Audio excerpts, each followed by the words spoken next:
नमस्कार मंडळी, मी निखिल आणि तुम्ही पाहत आहात कायडा.com. मंडळी, आपण राज्यात पाहत असतो की बऱ्याच गावांच्या नावापुढे खुर्द आणि बुद्रुक असं उपनाव लावलेलं असतं.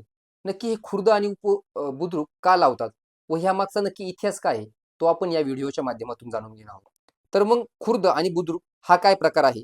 पूर्वी मुसलमानी अंमल होता, तेव्हा उर्दू मिश्रित किंवा फारसी मिश्रित भाषा बोलली किंवा लिहिली जात असे. मोगल किंवा आदिलशाही, कुतुबशाही, निजामशाही इत्यादी कालखंडामध्ये मुस्लिम अंमलात खुर्द आणि बुद्रुक शब्द वापरले जात. एखाद्या रस्त्यामुळे किंवा नदी ओढा यामुळे एका गावाचे दोन भाग पडले असेल तर ते दोन भाग समसमान कधीच नसत. एक गाव छोटा तर एक दुसरा भाग मोठा असे. मोठा भाग असलेल्या भागाला बुजुर्ग किंवा छोटा भाग असलेल्या गावाला खुर्द असे म्हणत. बुजुर्ग म्हणजे मोठा आणि खुर्द म्हणजे चिल्लर किंवा छोटा, या अर्थाने त्या गावाच्या दोन्ही भागांना खुर्द आणि बुद्रुक असे संबोधले जाई. आजही आपण खिशात मोठ्या किमतीच्या नोटा असल्या आणि छोट्या किमतीच्या नाणी खिशात असली तर खिशात पैशांचा खुर्दा वाचतोय असे म्हणतो.